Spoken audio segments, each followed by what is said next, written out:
नमस्कार। हमारे YouTube channel books फंडा में आप सबका बहुत बहुत स्वागत है। आज हम लेखक अमीश त्रिपाठी द्वारा लिखी गई पुस्तक सीता मिथिला की योद्धा का अध्याय 7 और 8 का सस्वर पाठन करेंगे। सीता मिथिला की योद्धा उस महिला की गाथा है जिसकी वीरता के किस्से आज लोकमानस से गायब हैं।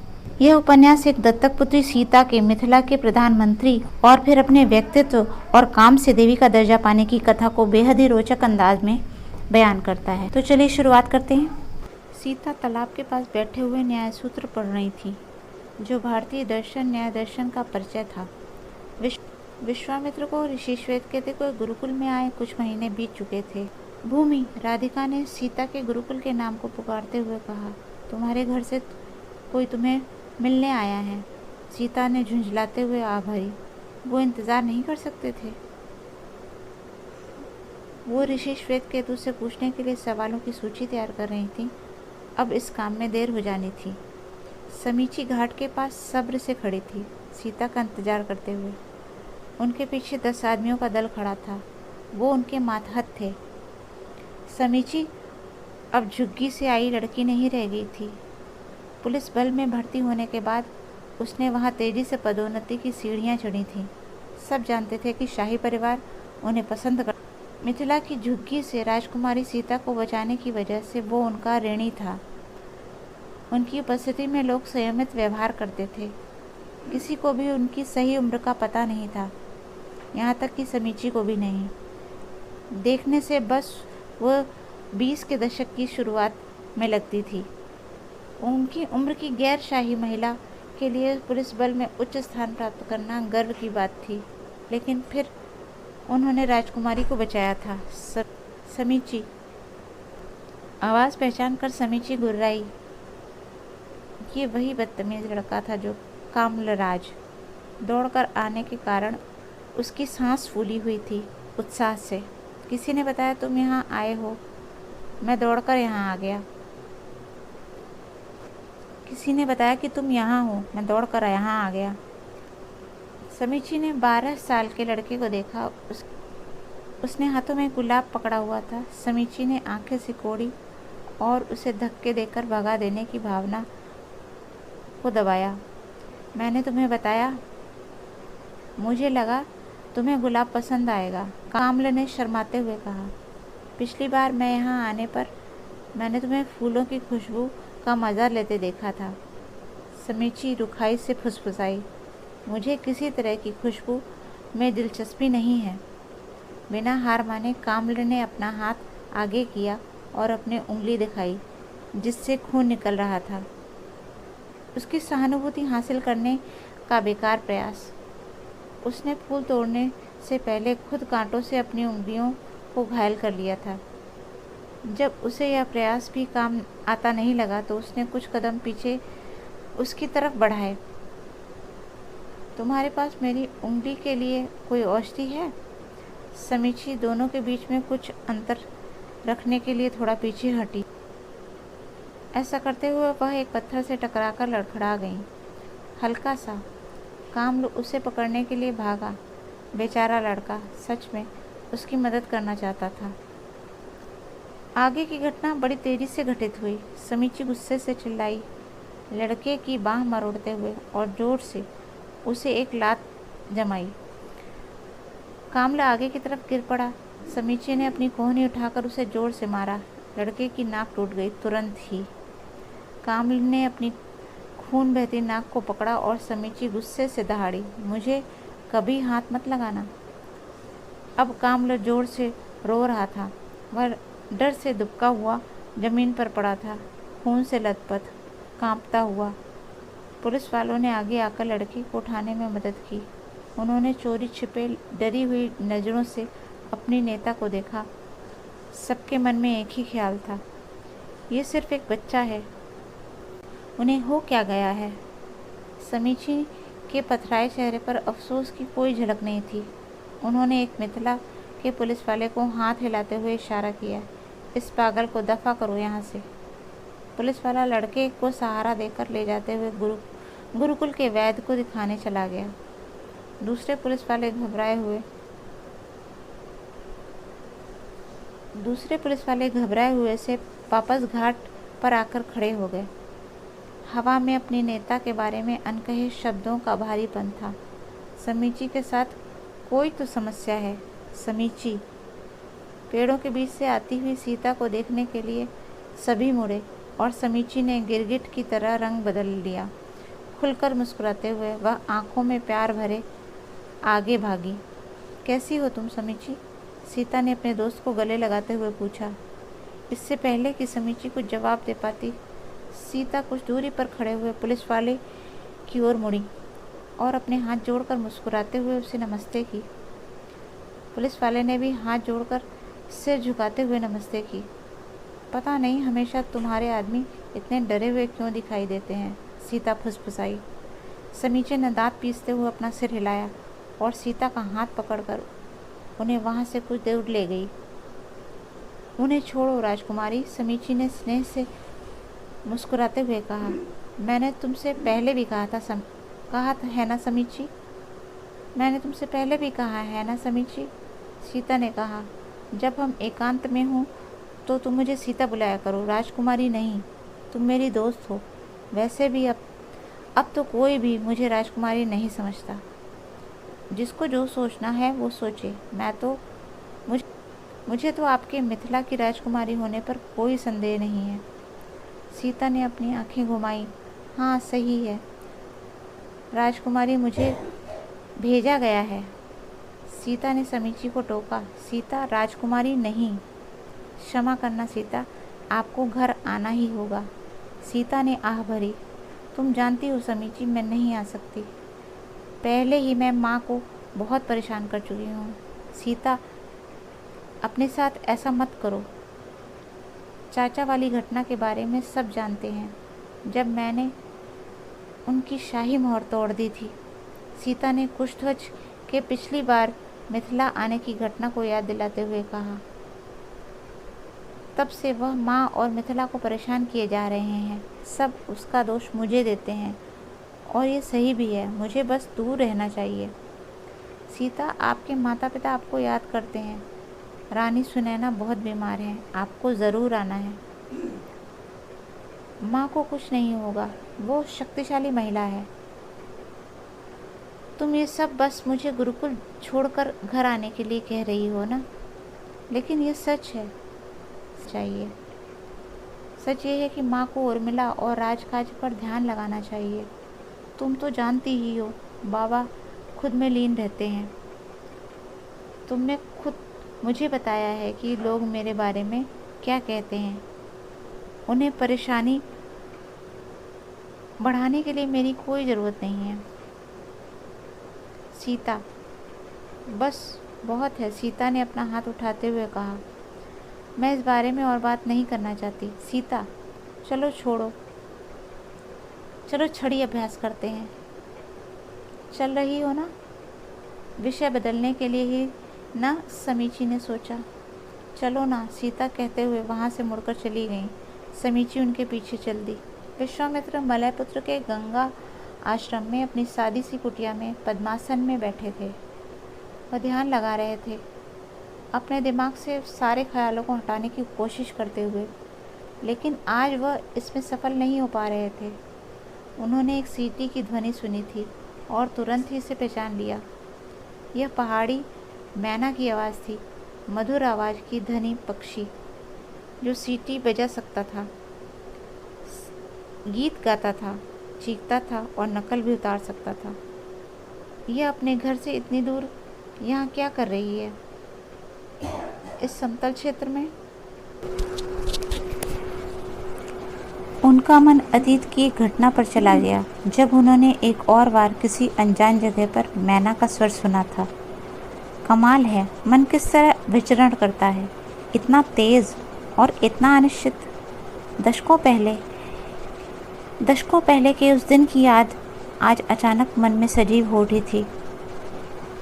यह उस दिन की याद थी जब उन्होंने अपने भूतपूर्व परम मित्र वशिष्ठ के अयोध्या के राजगुरु बनने की खबर सुनी थी। विश्वामित्र को अपने दिल में सिकुड़न का एहसास हो रहा था। गुस्से से, दर्द से, धोखेबाज। मैंने उसके लिए कितना किया था। उनका मन ठीक उसी पल में पहुंच गया था जब उन्होंने यह खबर सुनी थी। आश्रम में विश्वामित्र की आंखें खुली रह गईं। प्रभु परशुराम कृपा करें। उन्हें याद आ गया कि वो चेहरा उन्होंने कहाँ देखा था, सीता का चेहरा। वह मुस्कुराए। इससे उनके निर्णय को और बल मिला। धन्यवाद प्रभु परशुराम, आपने मेरा मन मुझे राह दिखाने के लिए भटकाया था। गुरुजी, अरिष्टनेमी फुसफुसाए। हाँ, वह मुख्य जहाज के कटघरे में विश्वामित्र के सामने खड़े थे। वे 5 जहाज़ों के दल में थे जो पवित्र गंगा में से होने जा रहे थे, जो पवित्र गंगा में से होते हुए उस खास पदार्थ को खोजने जा रहे थे जिसका पता उनके गोताखोरों ने लगाया था। इससे वो शक्तिशाली हथियार, असुरास्त्र पर उपलब्धि हासिल कर सकते थे और वायुपुत्रों पर भी उनकी निर्भरता कम हो जाती। सदियों पहले प्रभु रुद्र, पिछले महादेव ने देवी अस्त्रों का प्रयोग पर प्रतिबंध लगा दिया था। दिव्य अस्त्रों के इस्तेमाल से पहले वायुपुत्रों का अनुमोदन आवश्यक था। वो प्रभु रुद्र के जीवन प्रतिनिधि जो थे। यह बात विश्वामित्र को असहज करती थी। विश्वामित्र ने अपनी योजना बनाई थी, ऐसी योजना जिसमें शायद असुरास्त्र का इस्तेमाल किया जाना था। वह जानते थे कि वायुपुत्र यह पसंद नहीं करेंगे। त्रिशंकु वाली घटना के बाद से वो बस उन्हें इसलिए बर्दाश्त करते थे क्योंकि उनके पास कोई विकल्प नहीं था। आखिरकार विश्वामित्र मलयपुत्र प्रमुख जो थे। हालांकि खोज की प्रक्रिया धीमी और उबाऊ थी, लेकिन विश्वामित्र को यकीन था कि एक समय आने पर वह पदार्थ मिल ही जाएगा। अब अपनी योजना के अगले चरण में काम करने का समय आ गया था। उन्हें विष्णु का चयन करना था। उन्होंने अपने भरोसेमंद सेनापति अरिष्टनेमी को अपनी पसंद बता दी थी। तुम असहमत हो? विश्वामित्र ने पूछा। वो असाधारण रूप से समर्थ है गुरुजी, इस पर कोई संदेह नहीं है। इस छोटी सी उम्र में भी इसे महसूस किया जा सकता है। लेकिन अरिष्टनेमी की आवाज़ लड़खड़ा गई। विश्वामित्र ने अपना हाथ अरिष्टनेमी के कंधे पर रखा। खुलकर बोलो, मैं वास्तव में तुम्हारे विचार जानना जी। मैंने कुछ समय उन्हें ध्यान से देखते हुए बिताया है। मुझे लगता है कि वो बहुत विद्रोही हैं। मुझे नहीं लगता कि मलयपुत्र उन्हें संभाल पाएंगे या नियंत्रित कर पाएंगे। हम कर लेंगे, उनका कोई नहीं है। उनके शहर ने उनका त्याग कर दिया है, लेकिन उनमें महान बनने की योग्यता है। वो महान बनना भी चाहती हैं। इस रास्ते में हम उनके लिए साथी बनेंगे। लेकिन क्या इसके साथ साथ हम दूसरे उम्मीदवार नहीं तलाशने चाहिए हमें? तुम्हारे भरोसेमंद आदमियों ने मिथिला में उनके बारे में जानकारी हासिल कर ली है ना, और ज़्यादातर जानकारी उत्साहजनक ही है। लेकिन एक लड़के को मिथिला की झुग्गी में लगभग जान से मार देने का मामला भी है, वो भी महज 8 साल की उम्र में। मैं इस घटना को उनकी जीवित बचे रहने की योग्यता के रूप में देखता हूँ। तुम्हारे जांचकर्ताओं ने यह भी बताया था कि वो लड़का संभवतः अपराधी था। वो अपने तरीके से लड़ी, भले ही वो उम्र में छोटी थी। यह सकारात्मक बात है। उनमें युद्ध भावना है। क्या उनका कायरों की तरह मर जाना तुम पसंद करते? नहीं गुरुजी, अरिष्टनेमी ने कहा। लेकिन मैं सोच रहा था कि क्या कोई और उम्मीदवार भी हो सकता है जिसे हम चुन पाते। तुम निजी रूप से लगभग सारे भारत के शाही परिवार को जानते हो। उनमें से ज़्यादातर पूरी तरह से बेकार हैं, स्वार्थी, कायर और कमज़ोर। और उनकी अगली पीढ़ी शाही बच्चे और भी बुरे हैं। वो अनुवांशिक कूड़े से ज़्यादा कुछ भी नहीं है। अरिष्टनेमी हंसे। कुछ देशों की बदकिस्मती होती है कि ऐसे महत्वहीन सभ्यजनों को ढोते हैं। अतीत में हमारे पास महान नेता रहे हैं और भविष्य को भी हम महान नेता ही देंगे। ऐसा नेता जो भारत को अपने वर्तमान दलदल से बाहर ला सके। ऐसा नेता आम जन में क्यों नहीं हो सकता? हम बहुत समय से तलाश कर रहे हैं। ये प्रभु परशुराम की ही इच्छा है। अब हम एक का चयन कर ही लें। और मत भूलो, सीता सिर्फ दत्तक शाही है। उनके वास्तविक माता पिता अनजाने ही हैं। ने अरिष्टनेमी को नहीं बताया कि सीता के जन्म के विषय में उन्हें क्या संदेह था। अरिष्टनेमी अपनी झिझक से बाहर आ चुके थे। मैंने सुना था कि अयोध्या के राजकुमार। विश्वामित्र का क्रोध देखकर मलयपुत्र सेनापति को अपनी बात बीच में ही रोकनी पड़ी। उनका क्षणिक साहस भी हवा में कहीं फुर्र हो गया। लेकिन कोई भी बुद्धिमान आदमी हनुमान को कम दक्षता वाला नहीं कह सकता था। मेरे पीछे ही रहना, हनुमान ने लड़कियों को धीरे से कहा। जब बाघ उनकी तरफ बढ़ने लगा, हनुमान अपने पैरों को थोड़ा फैलाकर झुककर संतुलन बनाते हुए खड़े हो गए। आगे होने वाली घटना के इंतजार में अपनी सांसों को स्थिर करते हुए बाघ जोर से दहाड़ा, इतनी तेज कि कानों के पर्दे फट जाएं, और उसने आगे की तरफ छलांग लगाई। अपने पिछले पैरों का सहारा लेकर अगली टांगे उठ विशालकाय हनुमान को अपनी पकड़ में लेने के लिए तैयार। उसका बड़ा सा मुंह खुला और वो सीधा हनुमान के गले पर लपका। बाघ का तरीका दृढ़ था। अपने भारी वजन के साथ मनुष्य पर छलांग लगाओ, अपने पंजों से उसे ज़मीन पर गिराओ और बाकी का काम ख़त्म करने के लिए अपने जबड़ों पर विश्वास रखो। किसी कमतर दुश्मन पर तो ये कारगर हो जाता, लेकिन बदकिस्मती से उसने शक्तिशाली हनुमान पर हमला कर दिया था। विशालकाय नागा का डील डॉल लगभग बाघ जितना ही बड़ा था। एक पैर पीछे करके उन्होंने अपनी रीढ़ को मोड़ा और अपनी शक्तिशाली मांसपेशियों को खींचा और अपने पैरों पर डटे रहे। अपने बाएं हाथ से उन्होंने बाघ का गला पकड़ते हुए उसके खतरनाक जबड़े को दूर कर दिया। हनुमान ने बाघ को अपनी पीठ नोचने दी, इससे कम नुकसान होता है। उन्होंने अपना दाहिना हाथ पीछे खींचा और अपने कंधे की मांसपेशियों को खींचते हुए अपनी खुकरी बाघ के पेट में उतार दी। फलक के बेरहम दांत आराम से अंदर उतर गए। जानवर दर्द से दहाड़ा, उसकी आंखें सदमे से फैल गईं। हनुमान ने गहरी सांस भर दाहिनी ओर से लगे उस कटाव को और नीचे उतारते हुए जानवर के पेट को चीर दिया। एक सिरे से दूसरे सिरे तक विभत्स लेकिन प्रभावशाली। उस चाकू ने जानवर के सिर्फ पेट के अंगों को ही नहीं फाड़ा, बल्कि थोड़ा रीढ़ को काटते हुए अंदर की सुरक्षित नसों को भी काट दिया। बाघ की आंतें कटे हुए उधर से बाहर निकल आईं। इससे उनकी पिछली टांगें लकवे से जड़ हो गईं। हनुमान ने जानवर को पीछे ढकेल दिया। वो जमीन पर जाकर अपने आगे की टांगों को हर दिशा में फेंकता हुआ। हनुमान उसके पंजे से लगे बाद के घावों से बच सकते थे अगर वो उसके कमज़ोर पड़ने का इंतज़ार करते और उसके अगले पैर को नीचे गिरने देते। लेकिन जानवर दर्द से तड़प रहा था। वो अपनी तकलीफ़ को जल्द से जल्द ख़त्म करना चाहता था। हनुमान उसके समीप झुके। बाघ के पंजे उनके कंधों में गड़ रहे थे। नागा ने अपना चाकू जानवर के सीने में उतार दिया। फलक उसके दिल में गहरे तक उतर गया और वो कुछ पल तड़पा और फिर उसकी आत्मा शरीर से आज़ाद हो गई। हनुमान ने अपना चाकू बाहर निकाला और धीमे से प्रार्थना की, तुम्हारी आत्मा फिर से अपना मकसद हासिल करे। भले पशु, ऐसा होता रहता है राधिका, हनुमान ने कहा। हम जंगल के बीच में हैं, यहाँ तुम्हें और क्या मिलेगा। राधिका अभी भी डर से कांप रही थी। सीता ने खुरजी से जल्दी से दवाइयाँ निकाली और हनुमान के घावों पर मलहम लगाने लगी।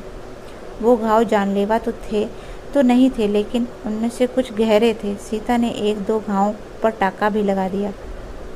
उन्हें उस वृक्ष रहित क्षेत्र में कुछ ऊर्जा देने वाली बूटियां भी मिल गई, जिन्हें उन्होंने पत्थर से पीसकर पानी के साथ पीने के लिए हनुमान को दे दिया। हनुमान ने दवाई लेकर अपना मुंह हाथ से पोंछा और सीता को देखा। वह घबराई हुई नहीं है, वह भयभीत भी नहीं है। ये लड़की कुछ खास। मैं कल्पना भी नहीं कर सकती थी कि बाघ को इतनी आसानी से पस्त किया जा सकता है। सीता फुसफुसाई। मेरे कद ने मेरी मदद की। हनुमान हंसे। आपको भरोसा है कि आप घुड़सवारी कर पाओगे? आपके घाव गंभीर तो नहीं हैं, लेकिन मैं यहाँ तो वैसे भी नहीं रुक सकता, मुझे वापस जाना ही होगा। अपने और किसी रहस्यमयी प्रयोजन पर मुझे जाना होगा। आपको जो करना है वो करो हनु भैया। हनुमान मुस्कुराए। अपना रुद्राक्ष मत भूल जाना। सीता खुर्जी तक गई और उसमें से रेशम की थैली निकाली। उन्होंने धीरे से उसे खोला और सावधानी से एक मुखी रुद्राक्ष उठा लिया। वह हैरानी से उसे देखने लगी, फिर सम्मान से उसे माथे पर लगाया और संभालकर अपने कमरबंद से बंधी थैली में रख लिया। श्वेतकेतु को अपनी किस्मत पर भरोसा नहीं हो रहा था। इस साल महर्षि विश्वामित्र दूसरी बार उनके गुरुकुल में आए थे। जैसे ही मलयपुत्रों ने उनके दरवाजे से प्रवेश किया, वो खुद दौड़कर उन्हें लेने गए। नमस्ते महर्षि, श्वेतकेतु ने खुलकर मुस्कुराते हुए कहा। उनके हाथ सम्मान में जुड़े हुए थे। नमस्ते श्वेतकेतु, विश्वामित्र ने कहा और इतनी ही मुस्कान दी जिससे उनका मेज़बान निराश न हो। कितने सम्मान की बात है कि आप इतनी जल्दी हमारे गुरुकुल में पधारे। हाँ, विश्वामित्र ने आसपास देखते हुए कहा। ये बदकिस्मती है कि आपका आशीर्वाद लेने के लिए मेरे छात्र यहाँ नहीं हैं, श्वेतकेतु ने कहा। उनके भावों से सच में अफसोस झलक रहा था। ज़्यादातर छात्र अवकाश पर गए थे, लेकिन मुझे लगता है कि कुछ तो यहाँ होंगे। हाँ गुरुवर, एक है, सीता यहाँ है और मैं सीता से ही मिलना चाहूँगा। जी ज़रूर।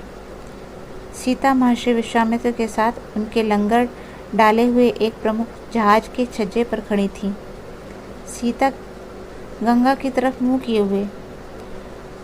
विश्वामित्र गुरुकुल के उत्सुक शिक्षकों की नज़र से दूर एकांत चाहते थे। सीता और विश्वामित्र से कुछ दूरी पर प्रमुख जहाज से ऊपरी भाग पर मलयपुत्र पंडित ईंटों से छोटा सा हवन कुंड बना रहे थे। सीता दुविधा में थी। महर्षि विश्वामित्र मुझसे क्यों बात करना चाहते हैं? सीता, अब आप कितने साल की हो? गुरुजी, मैं जल्दी ही 14 की हो जाऊंगी पूरी। अभी ज़्यादा समय नहीं हुआ है। मुझे लगता है हम अभी से शुरू कर सकते हैं। क्या शुरू कर सकते हैं गुरुजी? विश्वामित्र ने गहरी सांस ली। क्या आपने विष्णु की स्थापना के बारे में सुना है? जी गुरुजी। मुझे बताओ, आप क्या जानती हो? ये उपाधि महान नेता को दी जाती है। जो भगवान का प्रचारक होता है, वो अपने लोगों को जीवन की नई शैली में ले जाते हैं। हमारे वैदिक युग में 6 विष्णु हुए हैं। पिछले विष्णु थे प्रभु परशुराम। जय परशुराम, जय परशुराम। तुम और क्या जानती हो? विष्णु सामान्यतः महादेव के साथ साझेदारी में काम करते हैं। महादेव जो बुराई के विनाशक हैं। महादेव अपने जीवन विशेष में अपने कर्म पूरे हो जाने के बाद अपने प्रतिनिधियों के रूप में एक प्रजाति छोड़ जाते हैं। पिछले महादेव प्रभु रुद्र की प्रजाति वायुपुत्र हैं, जो दूर परिहा में रहते हैं। हमारे समय के विष्णु उनके साथ साझेदारी में काम। ये साझेदारी कोई इतनी ज़रूरी नहीं है, विश्वामित्र ने उन्हें टोका। सीता खामोश हो गई हैरानी से। ये तो उन्हें पता ही नहीं था। आप और क्या जानती हैं? मैं जानती हूँ पिछले विष्णु प्रभु परशुराम भी अपनी प्रजाति छोड़कर गए हैं, मलयपुत्र, और आप महर्षि जी मलयपुत्र प्रमुख हो। और अगर हमारे युग के अंधेरों से लड़ने के लिए विष्णु का आगमन होता है तो वो आप ही होंगे। आप गलत कह रही हैं। सीता ने त्योरी चढ़ाई असमंजस में। अपने आखिरी वाक्य में जो अवधारणा आपने बनाई है वो गलत है, विश्वामित्र ने समझाया। हाँ, मैं मलयपुत्र प्रमुख हूँ, लेकिन मैं विष्णु नहीं हो सकता। मेरा काम आगे विष्णु का निर्धारण करना है। सीता ने खामोशी से सिर हिलाया। आपको क्या लगता है भारत के वर्तमान में मुख्य समस्या क्या है? अधिकांश लोग कहेंगे रावण, लेकिन मैं ऐसा नहीं कहूँगी। विश्वामित्र मुस्कुराए। क्यों नहीं? रावण सिर्फ समस्या का लक्षण है, वह समस्या नहीं है। अगर रावण नहीं होता तो कोई और हमें यातनाएं दे रहा होता। समस्या हम में ही है। हम खुद ही खुद का शोषण होने देते हैं। रावण भले ही शक्तिशाली हो, लेकिन अगर हम रावण उतना शक्तिशाली भी नहीं है जितना सप्तसिंधु के लोग उसे मानते हैं, लेकिन उसने अपनी खुद की बनाई हुई दैत्य की छवि सामने रखी है। यही छवि दूसरों को डराती है, लेकिन वो छवि हमारे लिए भी फायदेमंद है, विश्वामित्र ने कहा। आखिर सीता आखिरी वाक्य को समझ नहीं पाई थी और विश्वामित्र ने समझाया भी नहीं। तो आप कह रही हैं कि रावण सिर्फ लक्षण है, तो क्या वह समस्या क्या है जो आज सप्तसिंधु को खाई जा रही है? सीता अपने विचारों को एक नया रूप देने के लिए रुकी। मैं इस सवाल को तभी सोच रही हूँ जब से आप पिछली बार गुरुकुल में आए थे गुरुजी। आपने कहा था कि समाज को संतुलन की ज़रूरत होती है। उसमें बौद्धिक योद्धा, व्यापारी और हस्त कारीगरों की भी सभी की ज़रूरत होती है, और आदर्श रूप से किसी एक वर्ग को दबाया भी नहीं जाना चाहिए, और उन सब में एक न्यायपूर्ण संतुलन होना चाहिए। और तो फिर समाज असंतुलन की तरफ क्यों बढ़ जाता है? तो फिर समाज असंतुलन की तरफ क्यों बढ़ जाता है?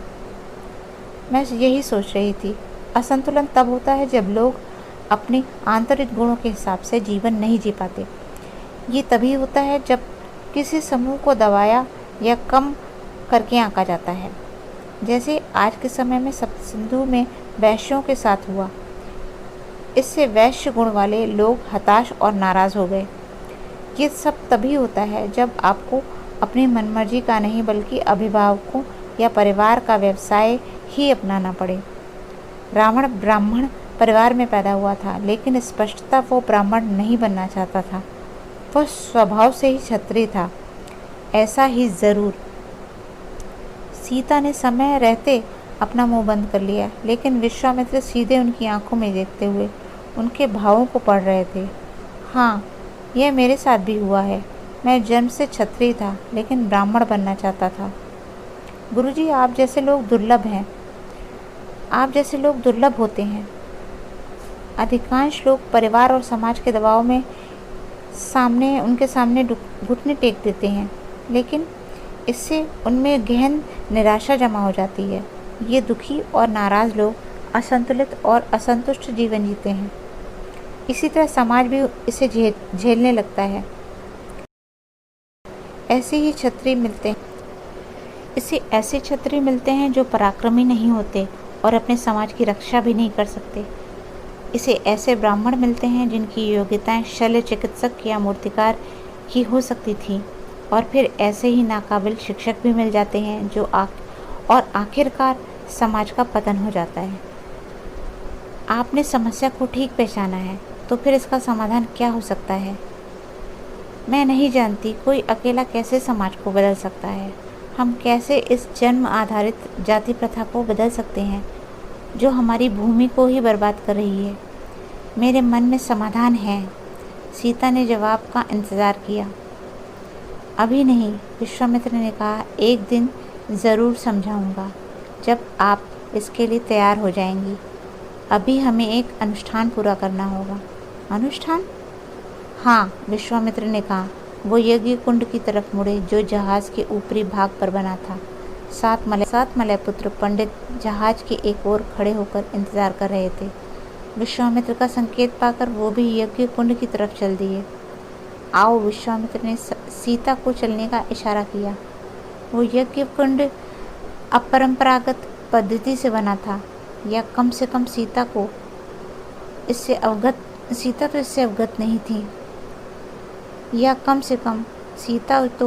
अवगत नहीं थी। इसकी बाहरी दीवार वर्गाकार थी जो ईंटों से बनी थी। अंदरूनी दीवार वृत्ताकार थी जो धातु से निर्मित थी। ये यज्ञकुंड एक प्रकार के मंडल का प्रतिनिधित्व करता है, आध्यात्मिक सत्य का प्रतीकात्मक निरूपण। विश्वामित्र ने सीता को समझाया। वर्गाकार मेढ़ पृथ्वी का प्रतीक है जिस पर हम रहते हैं। वर्ग के चारों ओर भुजाएं चारों दिशाओं को दर्शाती हैं।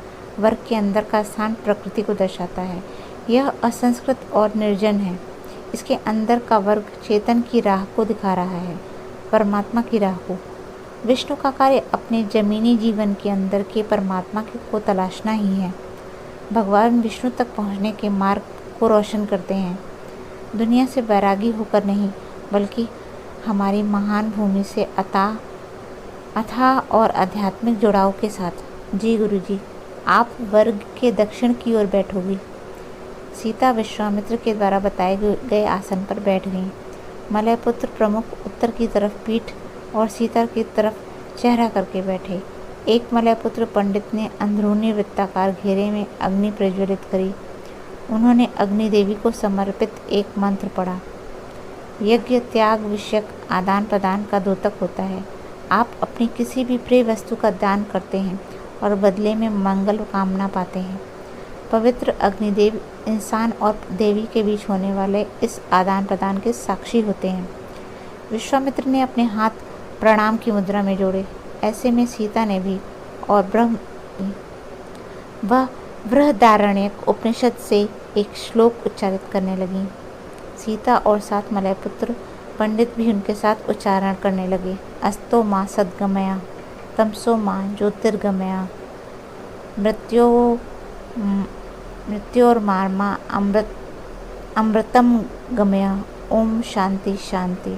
हे ईश्वर, मुझे असत्य से सत्य की ओर ले चलो, अंधेरे से प्रकाश की ओर ले चलो, मृत्यु से अमरता की ओर ले चलो। मुझे और पूरे विश्व को शांति शांति शांति प्रदान करो। विश्वामित्र ने अपने कमर में बंधी थैली में से कुछ छोटी सी म्यान निकाली। उसे सम्मान से अपनी हथेली में पकड़कर उसमें से चांदी की एक छोटी सी खुखरी निकाली। उन्होंने उसके किनारे पर अपनी उंगली फिराकर देखा। फलक के सिरे तक धार थी। उन्होंने मूठ पर लगा हुआ निशान देखा। सब सही था। उन्होंने आग के ऊपर से वह खुखरी सीता को दे दी। इससे उत्तर से दक्षिण दिशा में ही दिया जाना था। इस यज्ञ पर खून से मोहर लगाई जाएगी। विश्वामित्र ने कहा, जी गुरुजी। सीता ने ससम्मान दोनों हाथों से खुखरी पकड़ते हुए कहा। विश्वामित्र ने दोबारा अपनी थैली में हाथ डालकर एक छोटी सी म्यान निकाली। उन्होंने दूसरी खुखरी बाहर निकाली और उसकी धार को जांचा। पूरी तरह तेज। उन्होंने सीता को देखा। खून सिर्फ अंदरूनी वृत्ताकार घेरे में ही गिरना चाहिए। किसी भी हालत में यह धातु और ईंटों के बीच बने स्थान पर नहीं गिरना चाहिए। स्पष्ट है? जी। तो मलयपुत्र पंडित कपड़े के 2 टुकड़े लेकर खामोशी से उनकी तरफ बढ़े और एक कपड़ा विश्वामित्र को और एक सीता को दे दिया। दोनों कपड़े नीम के कीटाणुनाशक द्रव्य में डूबे हुए थे। अगले निर्देश के इंतजार किए बिना सीता ने धारदार खुखरी को अपनी बाईं हथेली में रखा और फलक के ऊपर अपनी मुट्ठी में बंद कर ली। फिर एक तुरंत और स्पष्ट हरकत से खुखरी को बाहर की ओर खींच लिया। उसकी धार से अपनी त्वचा काटते हुए पवित्र अग्नि में खून की धार गिरने लगी। उन्होंने उफ तक नहीं की। अरे, हमें बस एक बूंद खून की ज़रूरत थी, विश्वामित्र ने चिल्लाकर कहा। एक छोटी सी बूंद ही काफ़ी होती है। सीता ने स्थिरता से विश्वामित्र को देखा। उन्होंने कीटाणुनाशक कपड़े को अपने घायल हाथ पर रखा, बड़ी सावधानी से, जिससे खून की कोई और बूंद खुखरी के किनारे को जल्दी से अपने अंगूठे में चुभने। अपना हाथ यज्ञ कुंड की अंदरूनी सीमा में रखा और अंगूठा दबाया, जिससे खून की एक बूंद अग्नि में प्रवेश कर जाए। सीता ने भी अपने बाएं हाथ से कपड़ा हटाते हुए अपना खून अग्नि में गिरने दिया। विश्वामित्र ने स्पष्ट आवाज में कहा, पवित्र अग्नि को साक्षी मानते हुए मैं वचन लेती हूँ कि मैं प्रभु परशुराम के प्रति अपने वचन का सम्मान करूँगा, हमेशा, अपनी आखिरी सांस तक और उसके बाद भी। बिल्कुल वही। सीता ने भी शब्द दोहराए, बिल्कुल वही। जय परशुराम। विश्वामित्र ने कहा, जय परशुराम। सीता ने दोहराया। उनके गिर्द जमा मलयपुत्र पंडितों ने भी जयकारा लगाया, जय परशुराम। विश्वामित्र ने मुस्कुराकर अपना हाथ वापस खींच लिया। सीता ने भी अपने हाथ को पीछे लेकर उस पर कीटाणुनाशक घोल में भीगा कपड़ा लपेट लिया। एक मलयपुत्र पंडित उनके पास आए और कपड़े को मजबूती से उनके हाथ पर बांध दिया, जिससे खून का प्रवाह रुक सके। अनुष्ठान हो गया। विश्वामित्र ने सीता को देखते हुए कहा। अब मैं मलयपुत्र हूँ? सीता ने उम्मीद से पूछा। विश्वामित्र हैरान दिखे। उन्होंने सीता की खुखरी की तरफ इशारा किया। अपनी खुखरी पर बने निशान को देखो। सीता ने चांदी की खुखरी उठाई। उसके धारदार किनारे उनके खून में डूबे हुए थे। उन्होंने मूठ की जांच की। उस पर 3 अक्षर गुदे हुए थे। प्राचीन काल के मुनियों ने अपनी बुद्धिमानी से सुझाया था कि प्राचीन संस्कृत लिखित लिपि में ही होना चाहिए। उन्हें भय था कि लिखे हुए शब्द बोले हुए शब्दों के सामने गौण रह जाएंगे, कि ये अवधारणा समझने में दिमागी योग्यता को कम। श्वेत केतु दूसरी ही बात बताते थे। मुनियों ग्रंथों को लिखने से ज़्यादा वाचिक इतिहास में रहने पर इसलिए वरीयता देते थे। मुनियों ग्रंथों को लिखने से ज़्यादा वाचिक इतिहास में रहने पर इसलिए वरीयता देते थे कि जब बदलाव का समय आए तो उसे आसानी से बदला जा सके। ग्रंथों को लिखने से उनके रूढ़ हो जाने की संभावना थी, चाहे वो जो भी रहा हो। तथ्य यह था कि सप्त सिंधु में लेखन की महत्ता नहीं थी। परिणाम स्वरूप ऐसी बहुत सी लिपियाँ थीं जो देश भर में प्रचलित थीं। ऐसी लिपि जो समय और स्थान के अनुसार अपना रूप बदलती रही। एक मानक लिपि विकसित करने का कोई भी गंभीर प्रयास नहीं किया गया। मूठ पर लिखे शब्द सामान्य लिपि में थे, जो सरस्वती नदी के ऊपरी क्षेत्रों में इस्तेमाल की जाती थी। सीता उन्हें पहचानती थी। यह प्रतीक परशुराम का प्रतिनिधित्व करता था। इस तरफ से नहीं सीता, विश्वामित्र ने कहा, इसे पलट कर देखो। सीता ने खुखरी को पलटा। उसकी आंखें हैरानी से फैल गईं। मछली का प्रतीक पूरे भारत की लिपियों में सबसे सामान्य है। एक विशाल मछली ने प्रभु मनु और उनके समूह की बचने में मदद की थी। जब समुद्र उनकी भूमि को ले रहा था, प्रभु मुनि ने आदेश दिया था कि